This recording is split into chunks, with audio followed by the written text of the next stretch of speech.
Hello friends, welcome to my channel. My name is Kajal Agarwal. अपने आज की वीडियो में मैं आप लोगों को स्टेनोग्राफी के बारे में बताऊंगी कि स्टेनोग्राफी कैसे सीखी जाती है, इसे सीखने में कितना टाइम लगता है और कहां से आप स्टेनोग्राफी सीखना स्टार्ट कर सकते हैं। जब से मैंने यूट्यूब चैनल स्टार्ट किया है तब से मुझे यही डाउट्स बार बार देखने को मिलते हैं, बार बार यही कमेंट्स में मुझे पूछा जाता है। इसलिए आप लोगों के डाउट्स को क्लियर करने के लिए मैं ये वीडियो लेकर आई हूँ। So let's start the discussion.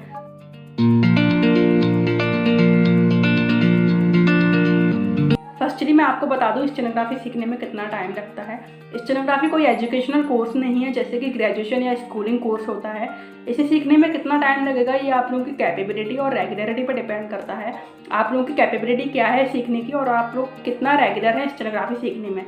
Stenography में रेगुलरिटी होना बहुत ज़रूरी है, क्योंकि अगर आप लोग रेगुलरली स्टेनोग्राफी की प्रैक्टिस नहीं करेंगे तो आप लोग बहुत लंबे टाइम में भी स्टेनोग्राफी नहीं सीख सकते। और अगर मैं टाइम की बात करूं कि कितना टाइम लगता है स्टेनोग्राफी सीखने में, तो आप लोग पहले दिन से स्टेनोग्राफी सीख जाते हैं, क्योंकि पहले दिन से ही आप लोग वर्ड्स सीखना स्टार्ट कर देते हैं स्टेनोग्राफी में। अगर मैं 100 to 120 WPM स्पीड की बात करूं तो इतना स्पीड गेन करने में आप लोगों को स्टार्टिंग से करीब 9-10 महीने का टाइम लगता है, चाहे आप लोग हिंदी स्टेनोग्राफी सीखें या इंग्लिश स्टेनोग्राफी सीखें। एक एवरेज स्टूडेंट को इतनी स्पीड गेन करने में स्टेनोग्राफी में 9-10 महीने का टाइम लग जाता है। अब मैं बात करती हूँ पहले इंग्लिश स्टेनोग्राफी के बारे में। इंग्लिश स्टेनोग्राफी सीखने के लिए आप लोग इस बुक को पढ़ सकते हैं। ये पिटमैन शॉर्टहैंड की बुक है। इस बुक में करीब 230 एक्सरसाइजेस दी हुई हैं, जिसमें आप लोग नॉर्मली 120 to 130 एक्सरसाइज कंप्लीट करके अपनी डिक्टेशन स्टार्ट कर सकते हैं। नॉर्मली सभी स्टूडेंट जो इंग्लिश स्टेनोग्राफी सीखते हैं वो 120-130 एक्सरसाइज कंप्लीट करने के बाद ही डिक्टेशन स्टार्ट कर देते हैं। आप लोगों के इतने एक्सरसाइज कंप्लीट करने पे 60 to 65 WPM तक स्पीड हो जाती है। जब आप लोग डिक्टेशन लिखना स्टार्ट करेंगे इतनी एक्सरसाइजेस कंप्लीट करने के बाद, तो आप लोग 60 WPM की स्पीड से आराम से इंग्लिश स्टेनोग्राफी लिख लेंगे। आप लोग जब स्टेनोग्राफी सीखना स्टार्ट कर रहे हैं तो आप लोगों को इस बुक से करीब 1-2 एक्सरसाइजेस डेली करनी है और उन्हें अच्छे से प्रैक्टिस करना है। जितनी ज़्यादा आप लोग प्रैक्टिस करेंगे स्टेनोग्राफी स्किल आप लोगों की उतनी ज़्यादा अच्छी होगी और उतना जल्दी आप लोग स्टेनोग्राफी सीख पाएंगे। आप लोगों को इस बुक की 120-130 एक्सरसाइज कंप्लीट करने में करीब 2 महीने का टाइम लग सकता है, अगर आप लोग 2 एक्सरसाइज डेली कंप्लीट करते हैं। यह ऐसा नहीं है कि आप लोगों को रोज 2 एक्सरसाइज कंप्लीट करनी ही है। कुछ एक्सरसाइज ऐसी होती हैं जो सिंपल होती हैं, जल्दी कंप्लीट हो जाती हैं, और कुछ एक्सरसाइज कंप्लीट करने में काफ़ी टाइम लग जाता है। तो आप लोग एवरेज मानकर चलिए कि 2 एक्सरसाइज आप लोग डेली कंप्लीट करके 2 महीने में अपनी इस बुक के एक्सरसाइजेस को कंप्लीट कर सकते हैं। उसके बाद आप लोग डिक्टेशन स्टार्ट कर सकते हैं। ठीक है, ऐसा ही हिंदी स्टेनोग्राफी में होता है। अगर आप लोग हिंदी स्टेनोग्राफी सीखना स्टार्ट कर रहे हैं तो आप लोग इस बुक को फॉलो कर सकते हैं। ऋषि प्रणाली की हिंदी स्टेनोग्राफी बुक है। इस बुक में करीब 50 एक्सरसाइजेस दी हुई हैं जो पूरे रूल्स पर हैं हिंदी स्टेनोग्राफी के। इन रूल्स को कंप्लीट करने में आप लोगों को 2 महीने का टाइम लग जाएगा, अगर आप लोग रोज़ एक एक्सरसाइज एवरेज कंप्लीट करेंगे। हिंदी स्टेनोग्राफी में भी इंग्लिश स्टेनोग्राफी की तरह ही होता है। कुछ रूल्स कंप्लीट करने में टाइम लगता है, कुछ रूल्स एक दिन में ही कंप्लीट हो जाते हैं। कभी कभी ऐसा भी होगा कि आप एक दिन में ही 3-4 रूल्स कंप्लीट कर लेंगे, लेकिन करीब 45 से 60 दिन का टाइम लग जाएगा आप लोगों को इस बुक के रूल्स कंप्लीट करने में। उसके बाद कुछ वर्ड्स इसमें स्पेशल दिए हुए हैं जिन्हें आप लोगों को अच्छे से प्रैक्टिस करना होगा। उसके बाद आप लोगों की डिक्टेशन स्टार्ट हो जाती है। ये बुक 3 भागों में डिवाइडेड है, जिनमें 2 भाग कंप्लीट करना आप लोगों के लिए ज़रूरी है जब आप लोग इस बुक को पढ़ रहे हैं। इस बुक को कंप्लीट करने के बाद आप लोगों की 40 to 45 WPM स्पीड आराम से गेन हो जाती है। अब अपनी स्पीड को इंक्रीज करने के लिए आप लोगों को डिक्टेशन लगानी होती है, जिससे आप लोगों की स्पीड पर डे इंक्रीज होगी। आप लोग जब भी स्टेनोग्राफी सीखना स्टार्ट करें तो हर रूल को, हर एक्सरसाइज को ज़्यादा से ज़्यादा प्रैक्टिस करें। आप लोगों को हर एक्सरसाइज को कम से कम 15-15 बार प्रैक्टिस करना है, चाहे आप लोग किसी भी मीडियम से स्टेनोग्राफी सीखें, इंग्लिश और हिंदी। आप लोग स्टेनोग्राफी में जितनी ज़्यादा प्रैक्टिस करेंगे आप लोगों की स्टेनोग्राफी स्किल उतनी ज़्यादा बेटर होगी। आप लोगों को स्टेनोग्राफी सीखने के लिए रोज़ कम से कम घर पर 3 घंटे प्रैक्टिस करनी होगी। अगर आप लोग इतनी प्रैक्टिस करेंगे तो आराम से 2 महीने में आप लोग अपने स्टेनोग्राफी रूल्स कंप्लीट कर लेंगे, चाहे आप लोग हिंदी स्टेनोग्राफी सीखें या इंग्लिश स्टेनोग्राफी सीखें। मैंने दोनों तरह की स्टेनोग्राफी सीखी हुई है। पहले मैंने हिंदी स्टेनोग्राफी सीखी थी। इंग्लिश स्टेनोग्राफी मैंने अभी रिसेंटली सीखी हुई है, तो मेरी इसमें बहुत अच्छी प्रैक्टिस नहीं है, क्योंकि इंग्लिश स्टेनोग्राफी की प्रैक्टिस मैं डेली नहीं कर पाती, मुझे इतना टाइम नहीं मिल पाता। लेकिन हिंदी स्टेनोग्राफी में मेरी इतनी अच्छी प्रैक्टिस हो गई है कि मैं अभी 120 WPM की स्पीड से लिख लेती हूँ। बीच में मैंने स्टेनोग्राफी प्रैक्टिस छोड़ दी थी, उस पर भी मैं अभी बात करूँगी आप लोगों से। अब नेक्स्ट बात कर लेती हूँ एजुकेटर के बारे में। आप लोग चाहे तो खुद से स्टेनोग्राफी सीख सकते हैं, चाहे तो किसी एजुकेटर को चूज़ कर सकते हैं स्टेनोग्राफी सीखने के लिए। मैं पर्सनली आप लोगों को सजेस्ट करूँगी कि आप लोग किसी एजुकेटर को चूज़ कीजिए स्टेनोग्राफी सीखने के लिए। कोई ट्यूटर होना ज़रूरी है स्टेनोग्राफी सीखने के लिए, क्योंकि वो आप लोगों को बहुत अच्छे से रूल्स एक्सप्लेन कर पाएंगे। ट्यूटर होने से आप लोगों की रेगुलरिटी बनेगी, आप लोग चाहें तो खुद से भी रूल्स लगा सकते हैं, एक्सरसाइजेस कंप्लीट कर सकते हैं, लेकिन ट्यूटर के होने से आप लोग एक्सरसाइज ज़्यादा बेटर तरीके से सीखते हैं, क्योंकि जब कोई ट्यूटर आप लोगों को स्टेनोग्राफी सिखाएंगे तो वो अपना एक्सपीरियंस भी आप लोगों को शेयर करेंगे और कुछ इंपॉर्टेंट टिप्स आप लोगों को स्टेनोग्राफी में बताएंगे जो आप लोगों को बुक में लिखी हुई नहीं मिलेंगी, क्योंकि ब्लाइंडली हमें बुक को भी फॉलो नहीं करना होता है। स्टेनोग्राफी सीखने के लिए अपना दिमाग भी खर्च करना होता है, और जब हम स्टेनोग्राफी सीखेंगे तो वो दिमाग डेफिनेटली हमें अपना ट्यूटर ही देगा, वो टिप्स आप लोगों को हमारे ट्यूटर देंगे। आप लोग ऑफलाइन या ऑनलाइन किसी भी ट्यूटर से स्टेनोग्राफी सीख सकते हैं, लेकिन ये ध्यान रखिए कि आप लोग जिससे स्टेनोग्राफी सीख रहे हैं उनका बैकग्राउंड क्या है। स्टेनोग्राफी सीखने के लिए आप लोग दो चीज़ें देखिए, फर्स्टली या तो उन्हें एक्सपीरियंस बहुत अच्छा हो, दूसरा वो कहीं पर सिलेक्टेड हो, क्योंकि जब आप लोग किसी एक्सपीरियंस्ड टीचर या फिर किसी सिलेक्टेड टीचर से स्टेनोग्राफी सीखेंगे तो वो आप लोगों को ज़्यादा कॉन्फिडेंट तरीके से, ज़्यादा रेगुलर तरीके से स्टेनोग्राफी सिखाएगा।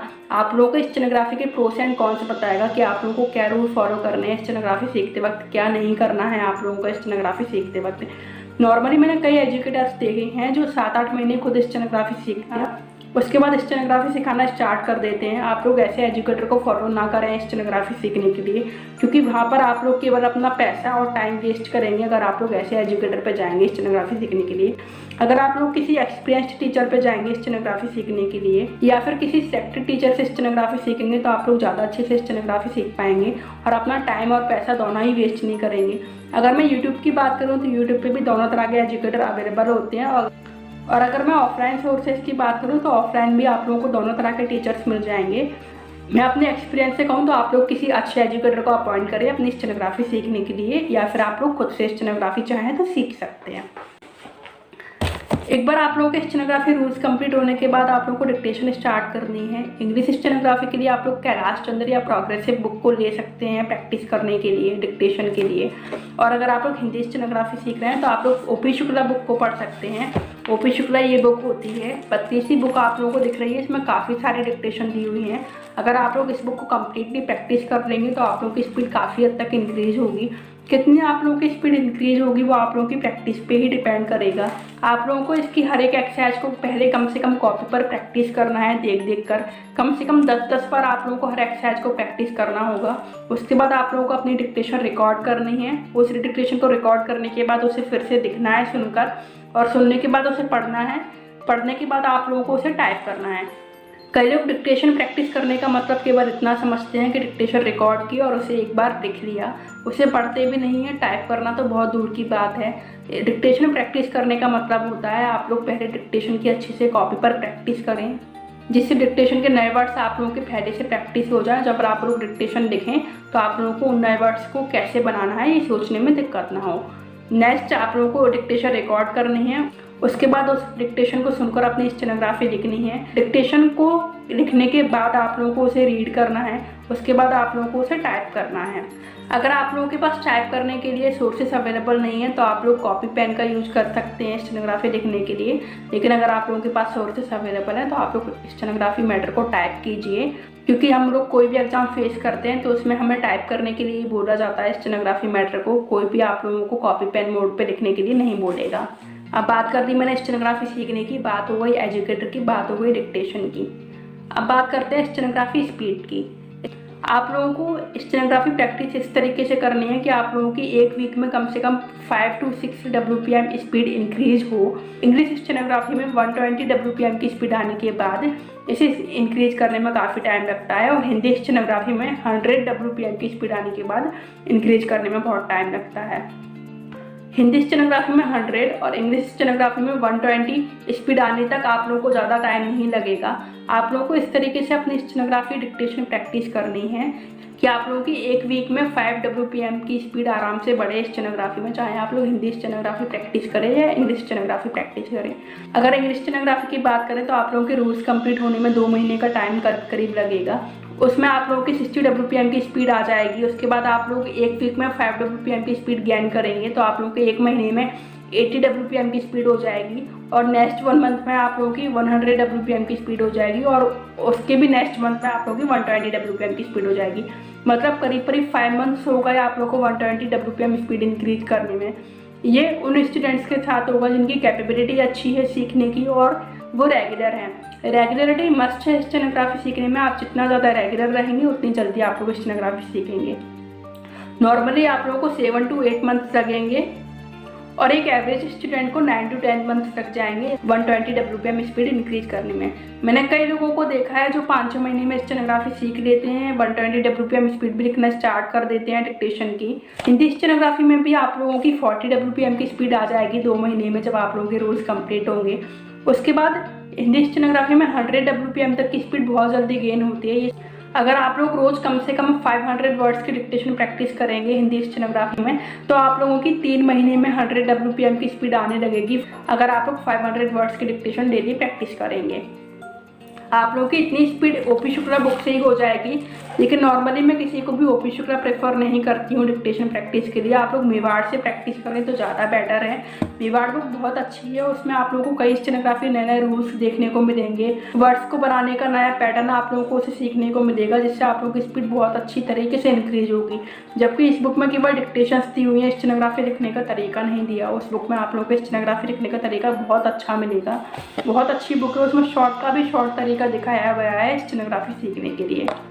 आप लोग 5 to 6 मंथ में इस तरीके से हिंदी स्टेनोग्राफी में भी 100 WPM की स्पीड तक पहुंच जाएंगे, अगर आप लोग रेगुलरली प्रैक्टिस करते हैं और आप लोगों की सीखने की कैपेबिलिटी अच्छी है। एवरेज स्टूडेंट को 9 to 10 मंथ्स लगेंगे हिंदी या इंग्लिश स्टेनोग्राफी सीखने में।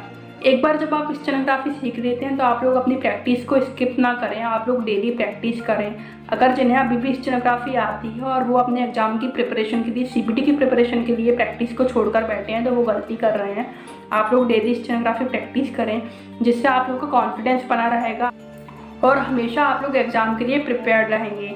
आप लोग कभी भी प्रैक्टिस करने के लिए एग्ज़ाम का वेट ना करें, आप लोग हमेशा अपनी प्रैक्टिस को अप टू डेट रखें, जिससे आप लोग जब भी एग्ज़ाम देने जाएं तो आप लोग को नर्वसनेस ना हो, आप लोगों का कॉन्फिडेंस लूज ना हो।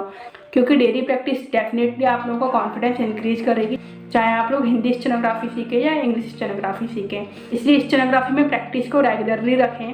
कंक्लूजन में बात करूँ तो स्टेनोग्राफी सीखने में नॉर्मली 9 to 10 मंथ्स का टाइम लगेगा एक एवरेज स्टूडेंट को। स्टेनोग्राफी सीखने के लिए आप अच्छे एजुकेटर को हायर करें, किसी एक्सपीरियंस्ड एजुकेटर को या फिर वेल सिलेक्टेड एजुकेटर को। स्टेनोग्राफी की डेली प्रैक्टिस करें, हर एक्सरसाइज को कम से कम 10 से 15 बार प्रैक्टिस करें, हर डिक्टेशन को कम से कम 10 बार प्रैक्टिस करें। उसके बाद डिक्टेशन को लिखें, पढ़ें, उसे टाइप करें। एक्सरसाइज में भी आप लोगों को ऐसे ही करना है। I hope you like the video. If you like the video, then please press the like button and give your precious feedback so I can improve my videos. If you wanted to be updated with my videos, then please subscribe my channel and press the bell icon. Thank you for watching my video. Bye bye.